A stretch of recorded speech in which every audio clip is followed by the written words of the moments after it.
arrive at a defensible estimate for reinvestment cost. To identify area of improvement, identify any opportunity for adaptation and improvement to the what? To the facility. These are all the scope.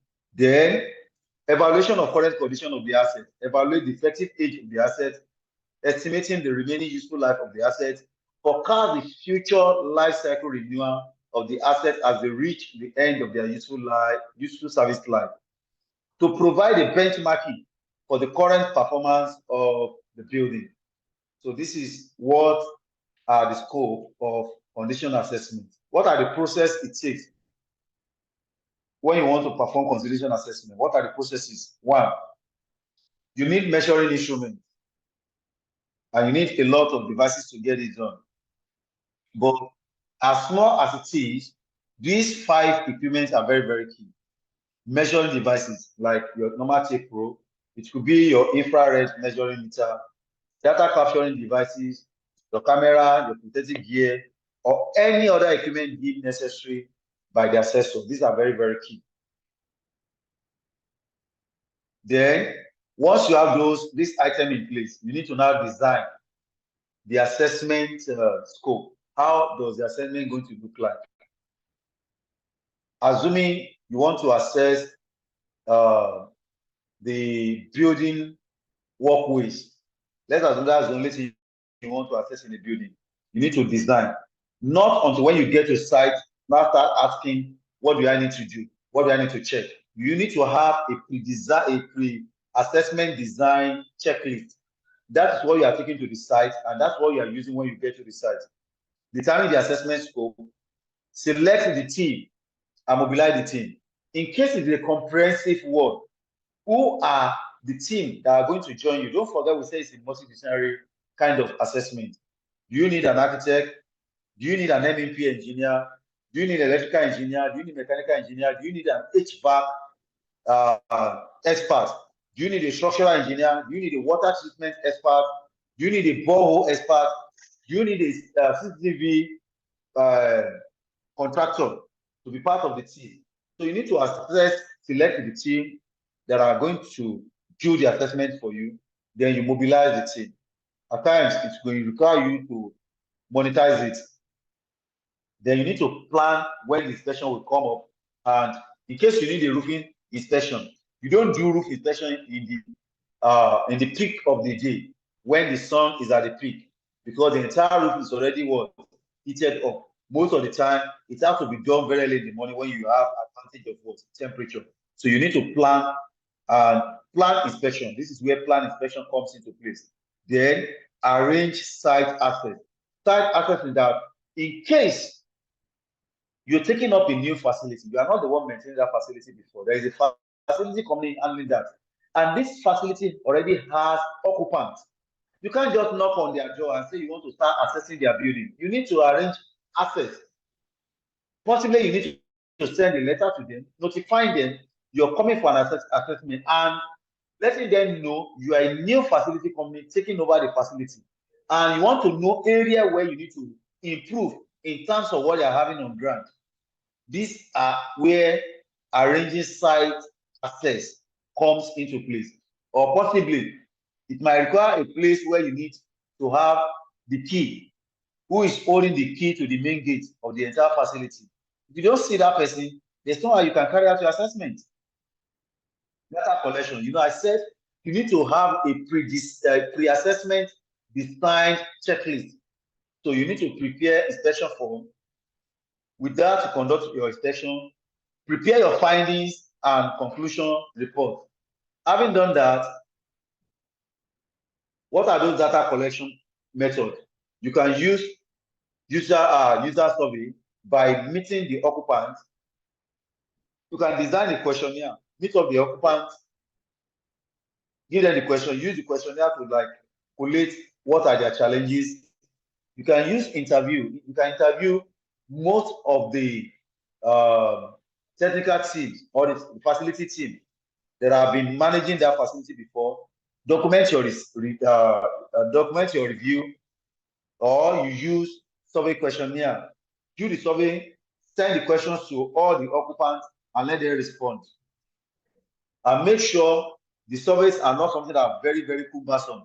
You don't prepare a survey that looks like a WAEC exam to the occupants. Then facilities have review, which I've already mentioned. You can take the support of who are the contractors that constructed that facility. You can take their expertise. Then you can do disruptive testing on the asset. We have disruptive testing and we have non-disruptive testing. Let me now differentiate between the two. For instance, you have your balloon. This balloon, you inject air into the balloon. If you come to a point that you will inject air to a point that the balloon will burst.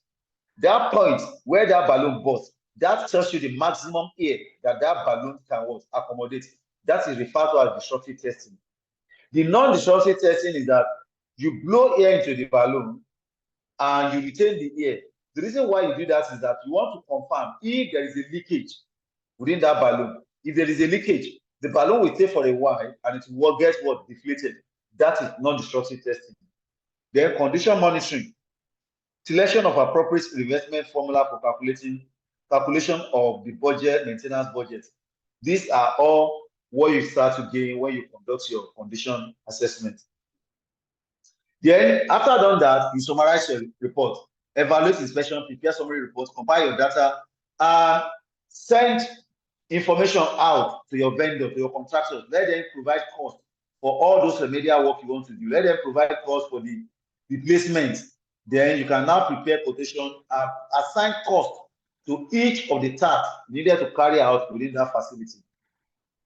Then you communicate your findings, select your final report, design your presentation that you are going to present to the top management. It's how you formulate your data, how you prepare your report, how you gather your defensive data will determine what the management are actually going to approve for you. It is only when you get the management approval that you can go ahead and put your assessment to work. That's when you can start doing your remedial work. This is an example of a facility condition assessment checklist.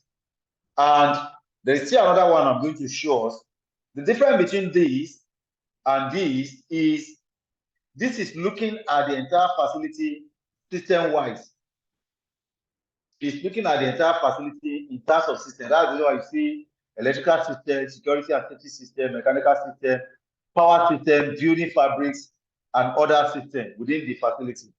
But there is another one format that look at it, break every component within that facility down, and it look at each of them one at a time. You can see this one is showing account office.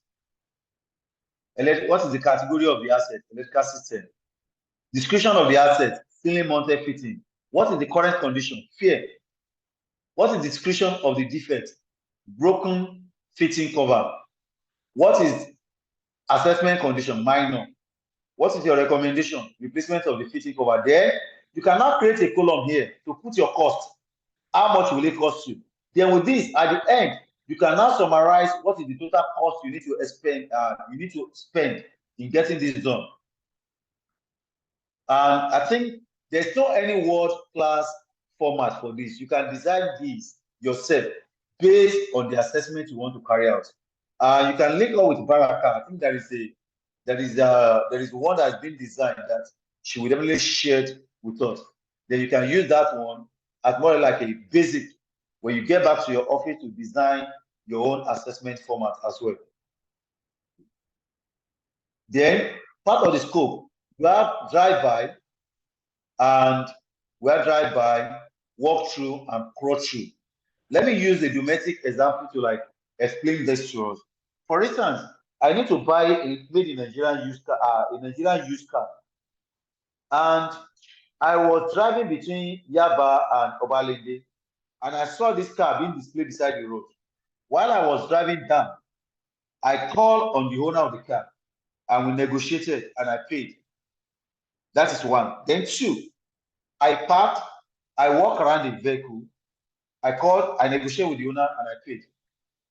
Then the third step, I walk around the vehicle, I open the door, I check the interior, I I open the bonnet, I check the condition of the engine, I start the car, I drove the car like 2-3 kilometers around, apply brake, use the trafficating light, and come back. And I negotiate with the owner of the vehicle, and I paid. The first one is the drive-by assessment, which is more like top-down assessment. Is a high-level review that focuses primarily on the system level, which is just like this. This is more like drive-by kind of assessment on the system, with less detail applied to condition of the individual asset or component. It is a method of collecting data by approaching the facility at the system level, providing general macro statements about the project concern associated with the work with each system. That is the driver. Then we have the walkthrough. The walkthrough is the second thing, whereby I park my car, I walk around the vehicle that I want to buy, I negotiated and I pay. It's a colloquial expression for the mid-range level of assessment on a 3-tier scale. We have 3-tier scale in terms of assessment. We have the drive-by, the walkthrough, and the crawl-through. The walkthrough is more or less like the mid, is just like in between the drive-by and the crawl-through. Include an on-site visual assessment to collect empirical data on the condition of the asset. But the crawl-through is a colloquial expression for highest level of assessment on a 3-tier scale, which is the top. A rigorous assessment of the asset that is carried out as a component level assessment or bottom-up assessment in order to gather empirical data. And the assessment team spend more time on the field of observation. This is an example of a crawl-through assessment. It takes time and it breaks every component of the building down for thorough assessment.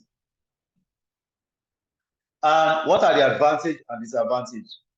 The crawl-through will provide a detailed information and you're able to gather actionable data. But the disadvantage is that most of the time it's very expensive because it might require you taking the support of an expert within some area. It is time consuming and at times may not be necessary for all assets.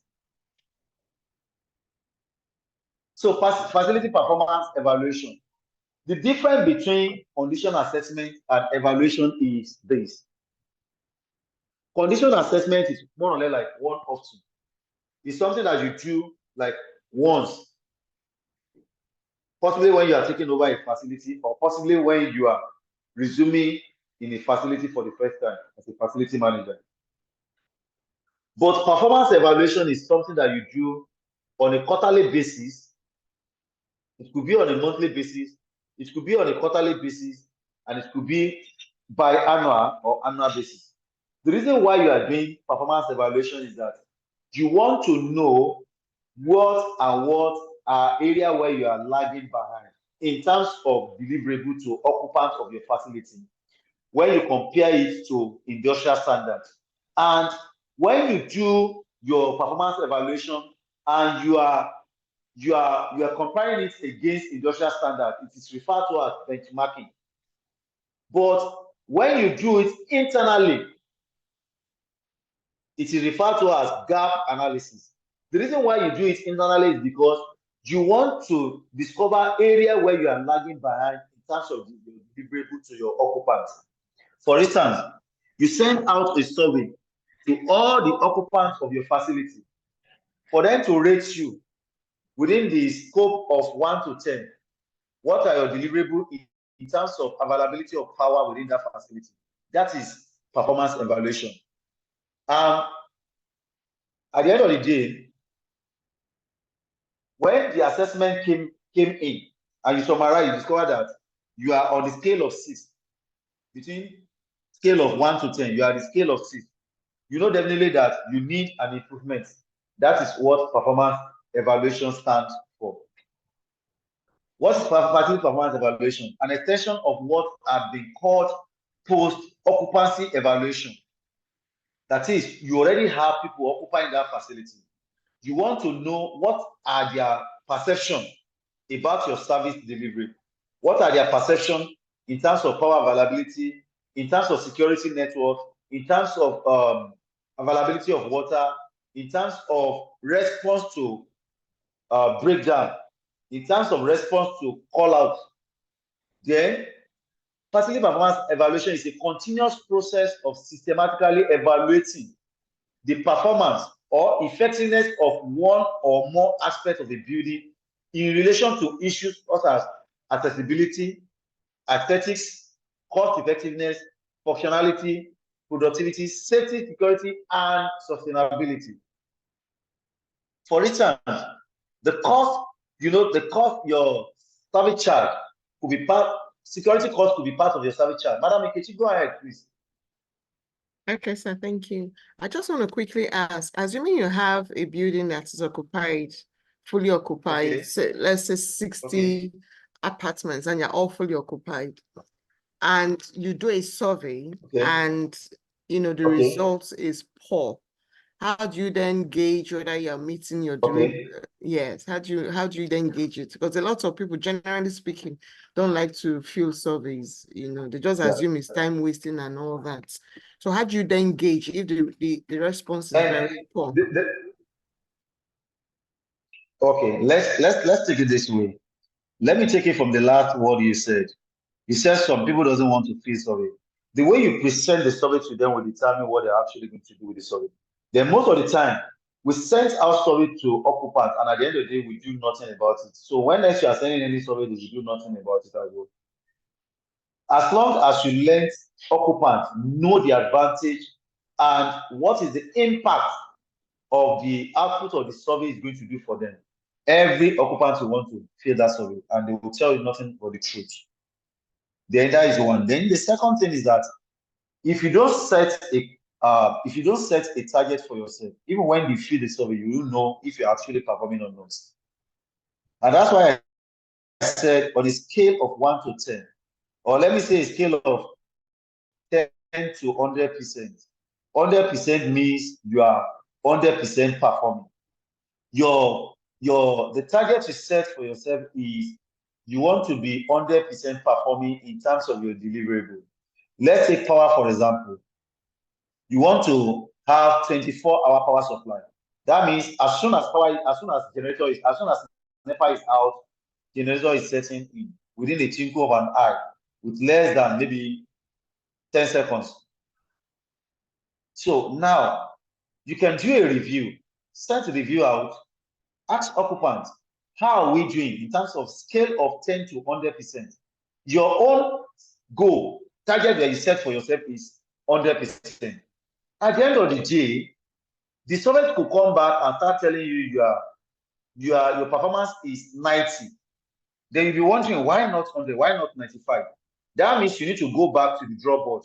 There is something under key performance indicator that is referred to as leading matrix and lagging matrix. The leading matrix are more like inputs. These are processes, these are policies that you put in place in order to achieve a particular goal. The output of that input is what is referred to as lagging. It is the lagging that will tell you that something is wrong somewhere. Because of the fact that you can't do anything out of your lagging, you go back to your leading to go and alter some things within your leading so that your leading will give you the right output in terms of your KPI that you want.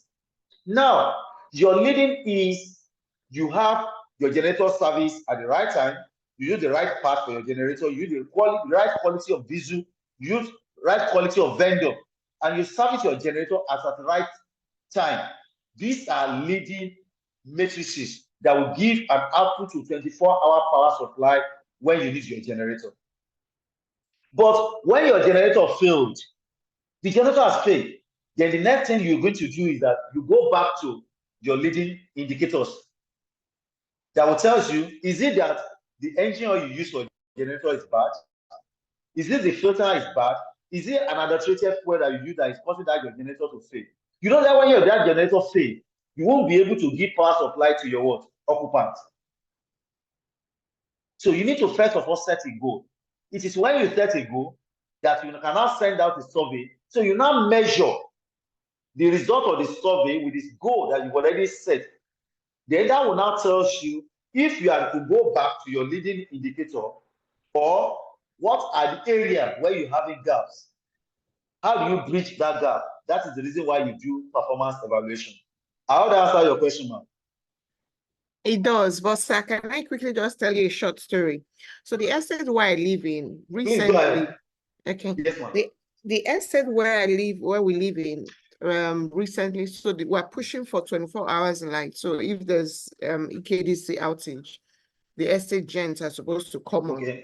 So we have a vendor who has supplied diesel for years now. He has earned our trust. We've not had any issues in the last, say, 5 years.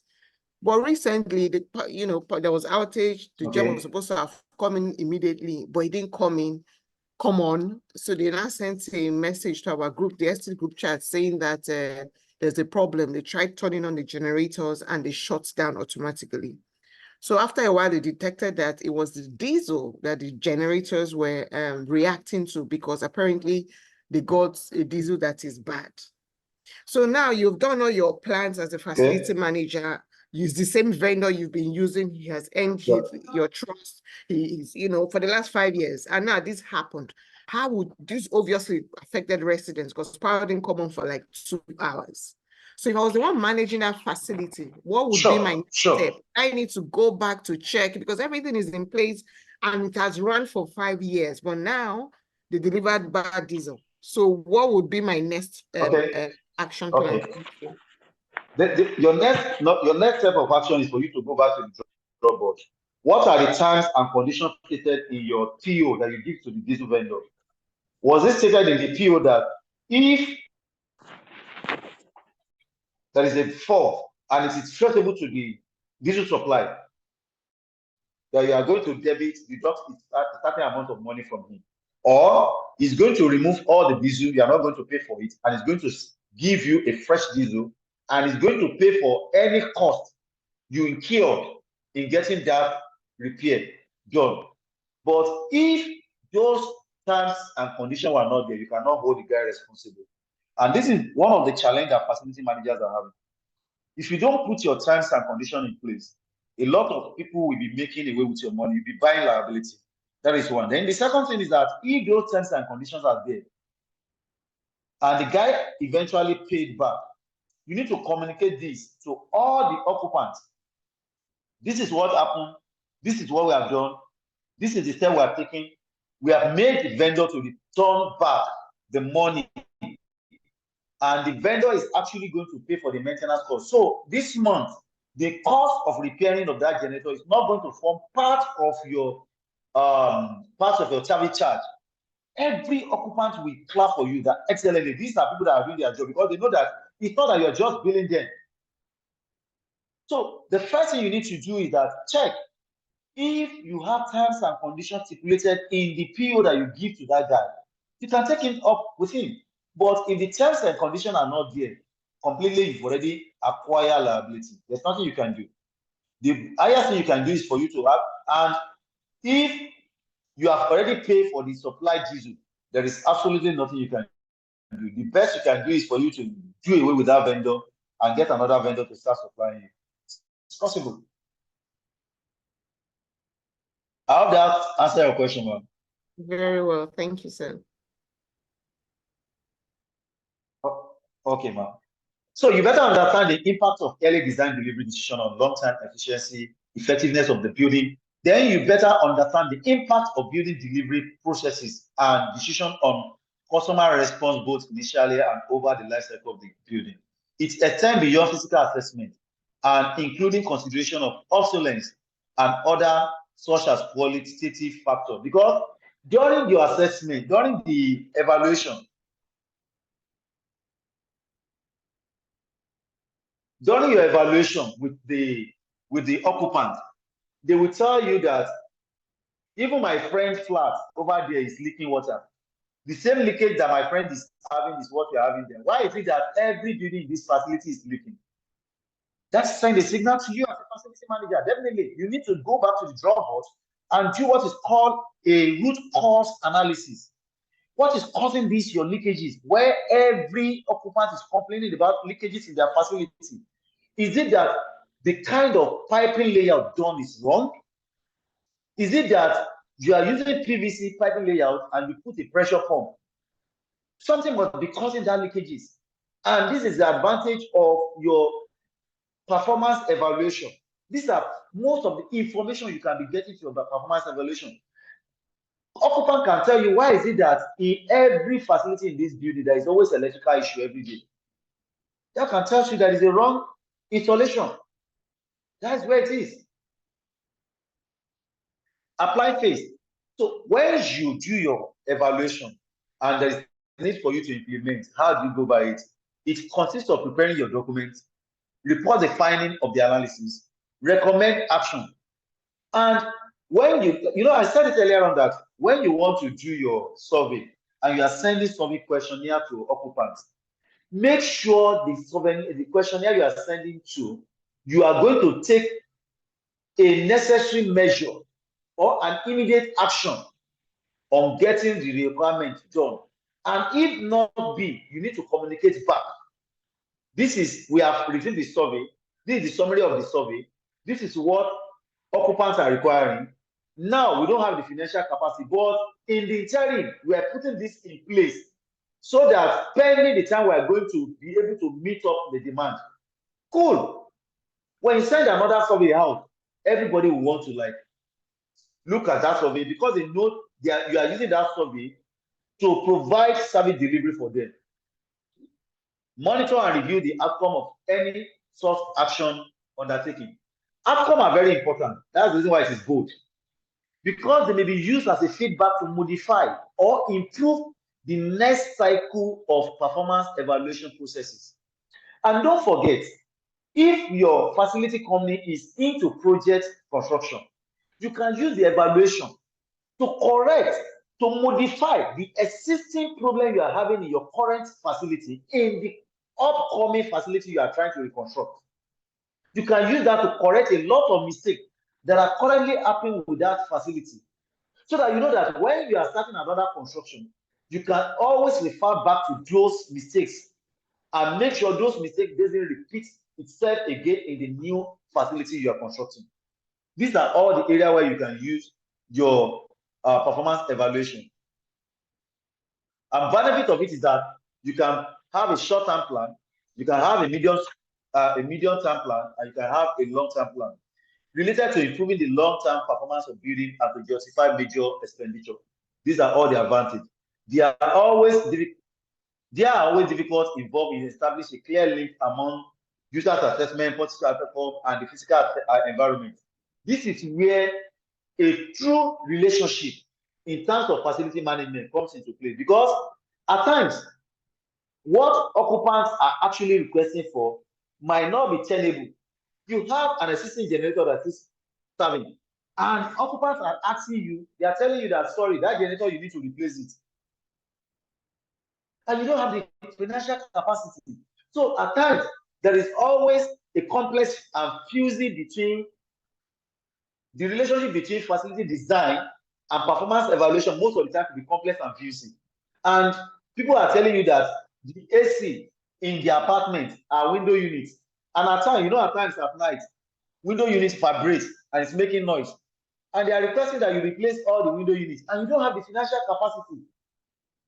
The next thing you need to do is that you need to get back to them, communicate with them, and this is where leadership and relationship comes into play as a facility manager.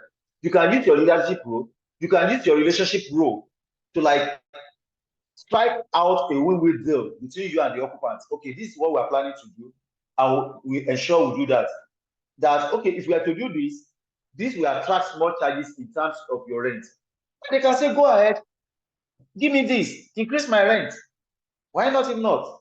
You can go ahead. You can see, I think there is somewhere around Lagos State, around Magodo, where the occupants, the OSS walk up to Ikeja Electric and said, we need 22-hour power supply. And Ikeja Electric said, okay, if you want that, it's possible.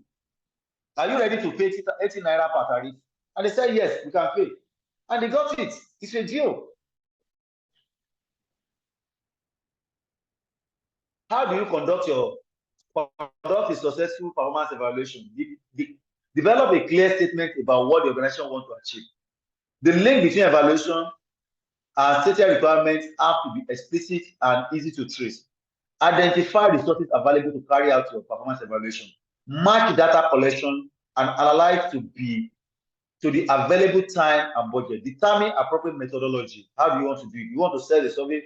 You want to go there to go and ask questions?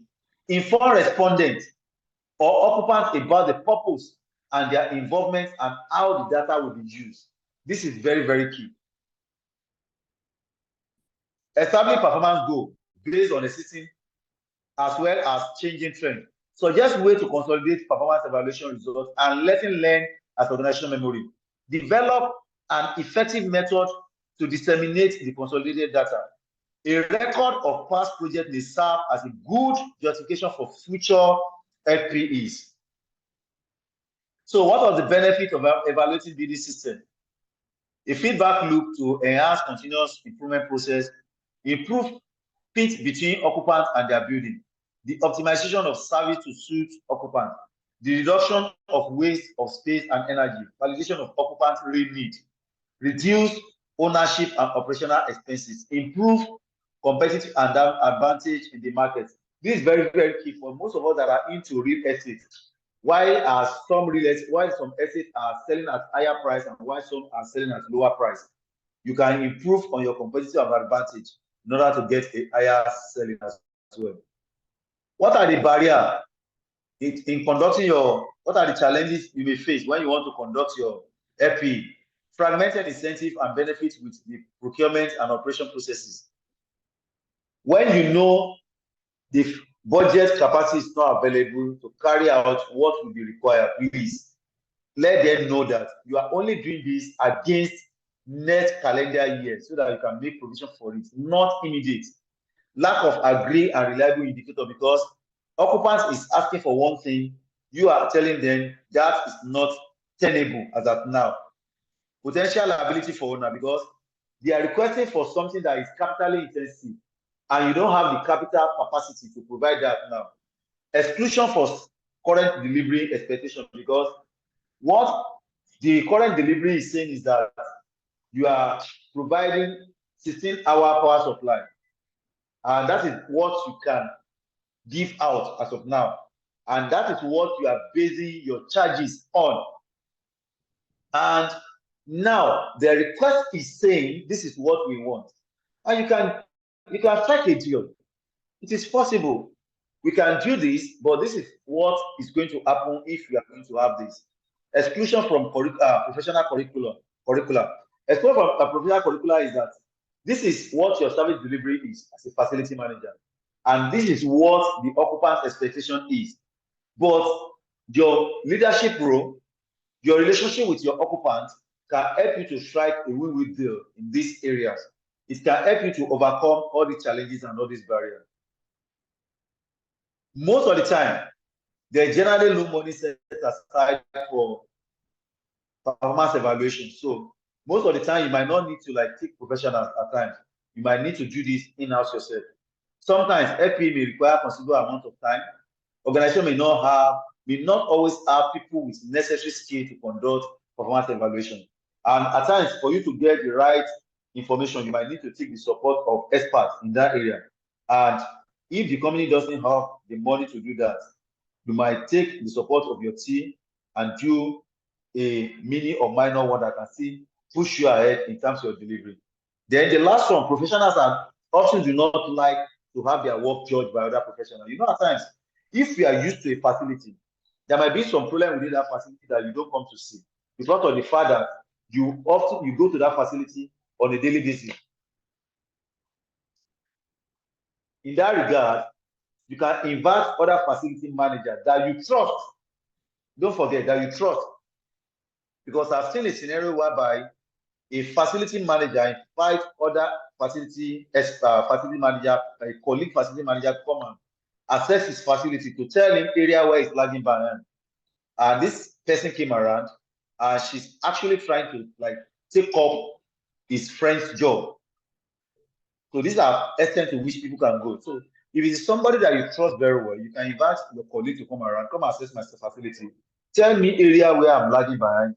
Tell me area where I'm not actually performing very well. These are all, but most of the time, you don't like other professionals to judge your work. So, and that brings us to the end of facility performance evaluation. You have your assessment, which you have to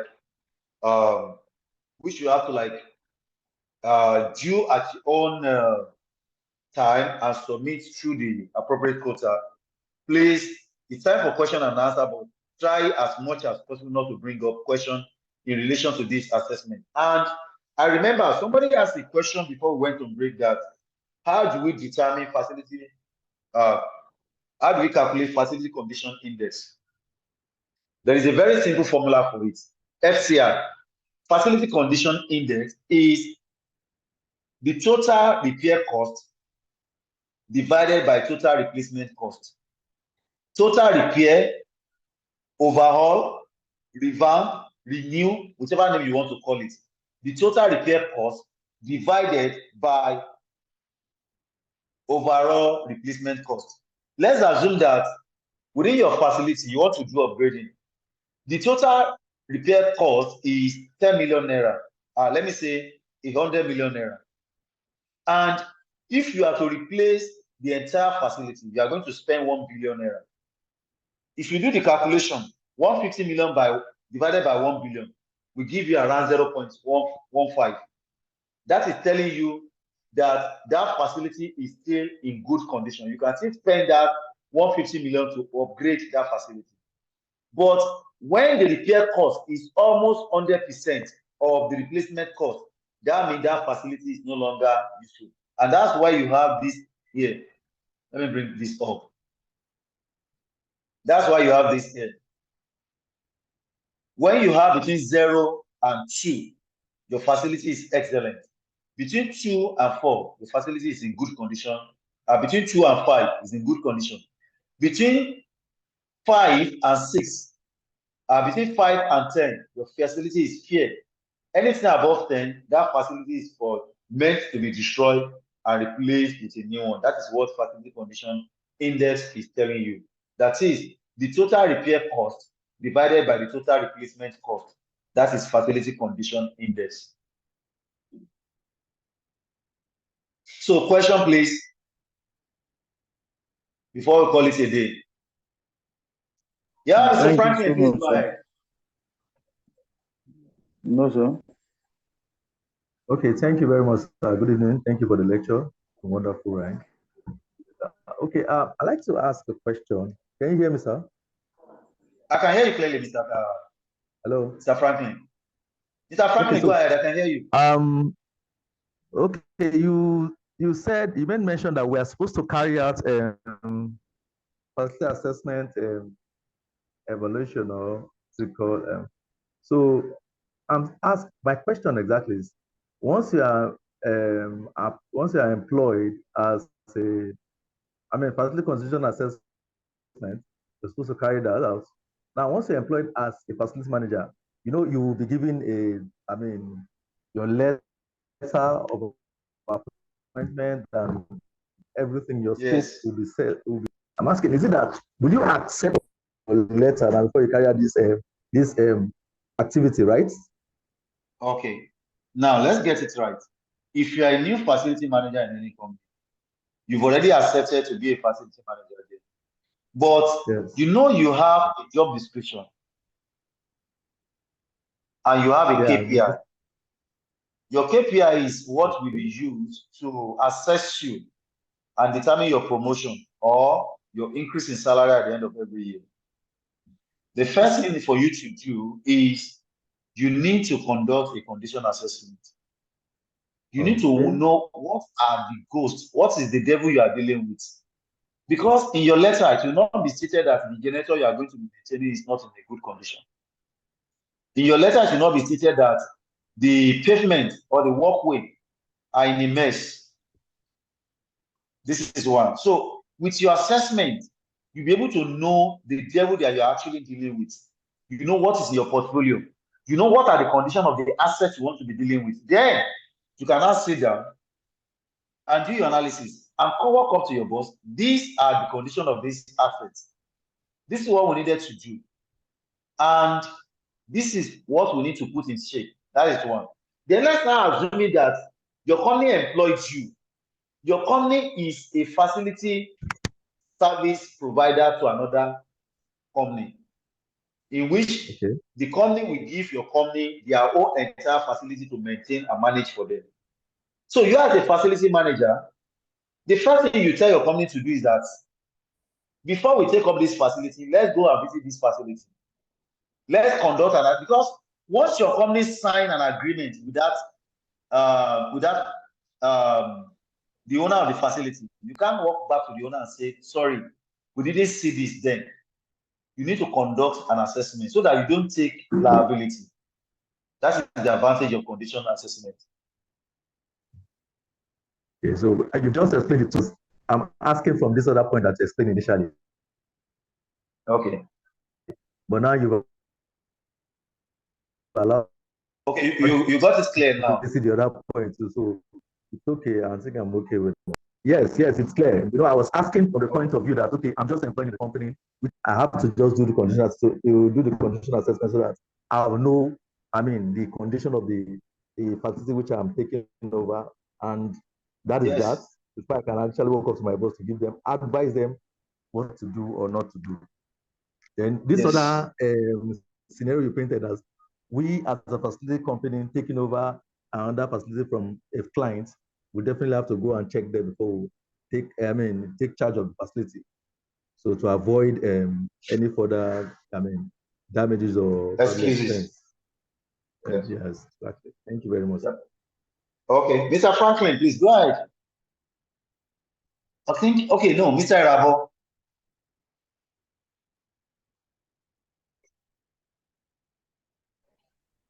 Good Mr. evening. Rabo, Mr. King. Good evening, Mr. Rabo. Yes, good evening. My question is not really pertaining to this topic for today. My question is that as a facility manager, what is expected from you, like in terms of report, like your daily reports, weekly reports, or monthly reports, as the case may be? Okay. Is that depend on the information that your immediate boss wants you to be giving in on a monthly basis? But to me, as a facility manager, you need to like monitor your costs very well, your budget. And what determines your cost? What determines your budget? You have a budget, you have an amount you've already budgeted for maintenance. And what are those things you are maintaining? You're maintaining your generator, you're maintaining your water treatment plants, you're maintaining your building common area, you're maintaining the interior, you're maintaining the exterior, and all those stuff. You carry out a lot of maintenance activity. Then you want to make sure that you meet up with service deliveries.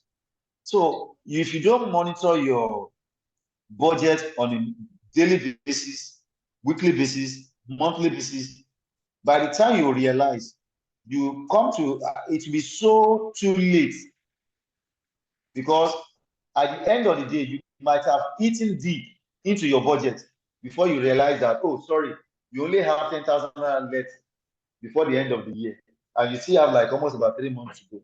So it depends. And don't forget that in terms of service deliverables, you want to have 24-hour power supply. What will determine that? You want to have your grid. You want to ensure your transformer is in order, your generator is in order. What will make your generator to be in order? Good service, quality diesel supply. Then you don't overload your generators at when due. Then water supply. Your bore is working, your treatment plant is functioning. You put the right set of chemical in the dosing pump. And who are the one doing this? You have a checklist that your supervisors, your technician must be focusing on. Then you have pumps. Who are the people maintaining this pump? What are their checklists? These are all the areas where you need to consider.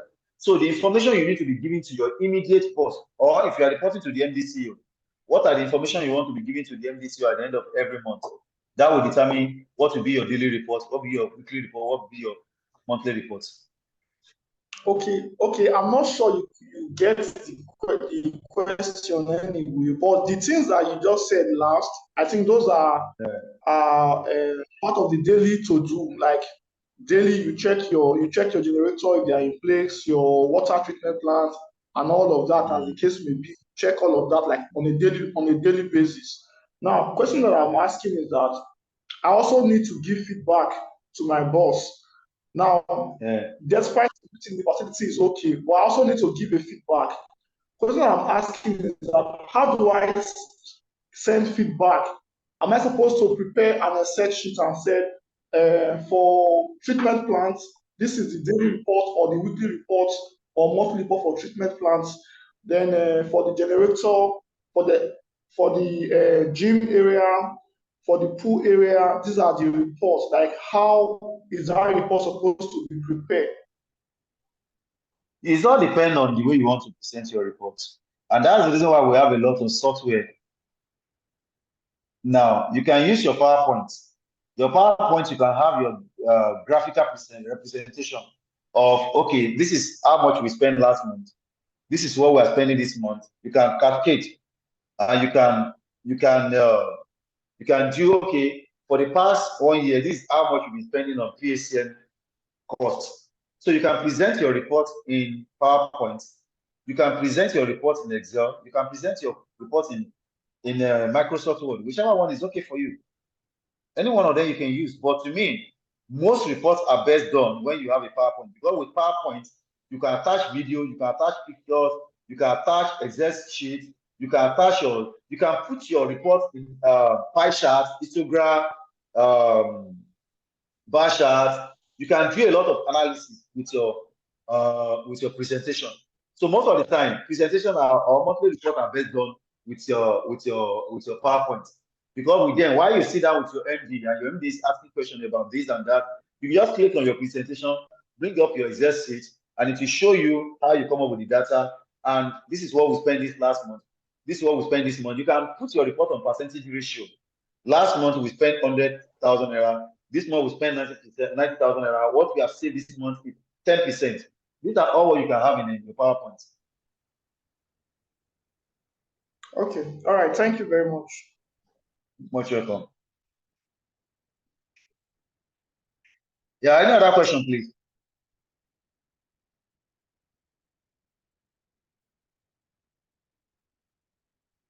Okay. In the absence of no question, thank you everybody for today's class. We meet again on Monday, same 5 o'clock in the evening, where we shall be dealing with plumbing, water treatment plants, and sewage treatment plants. So thank you everybody for today's class. Thank you, sir.